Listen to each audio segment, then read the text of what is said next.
የሰሜን ኮሪያው አምባገነን ኪም ጆንግ ኡን ከጥቂት ሳምንታት በፊት ነበረ ራሷ ሰሜን ኮሪያ የሰራችውን የጦር መርከብ ያስመረቀው። በኒውክሌር ፓወር የምትደረግ ቾይሆን ክላስ የምትባል ጋይድድ ሚሳይል ዲስትሮየር ነበረች እና እንግዲህ ከጥቂት ሳምንታት በፊት ኪም ጆንግ ኡን ይችን መርከብ በሚያስመርቁበት ሰዓት ላይ ሴት ልጃቸውን ሁሉ ይዘው ነበረ። መርከቧን እየዞሩ እየተመለከቱ እጃቸውን ኪሳቸው ከተው በኩራት ነበር ሲመለከቷት የነበረው። ዛሬ አይናቸው እያየ ፊት ለፊታቸው ተገልብጣለች ውሃ ውስጥ።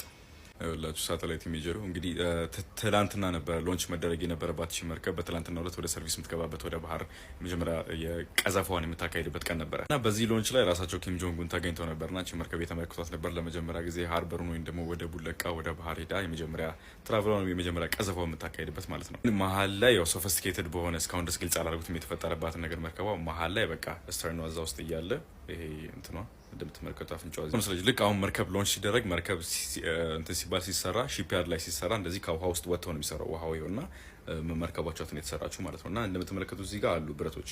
ልክ ከዚህ ጋር አንሸራተው ነው መርከቧን አንሸራተው ወደ ውሃ ውስጥ ይገፏታል። ቪዲዮ ላሳያችሁ ቆይ። እንደዚህ ነው መርከብ ሎንች ሲደረግ ትልቅ መርከቦች ይንሸራታሉ ከብረቱ ላይ ከዛ ወደ ውስጥ ይገፋሉ። ቾፍ ይላል ማለት ነው። እዚህ ጋር ሳተላይት ፎቶ እንደሚያሳየው ከሆነ የጀርባዋ ወይ ደግሞ እንትኗ የመርከቧ ኋላ ከእንትኑ ላይ አልተነሳም ከብረቱ ላይ። አፍንጫዋ ግን ተነስቶ ነበርና አፍንጫዋ ሄዶ ያኛው ቀረ ወደ ኋላ።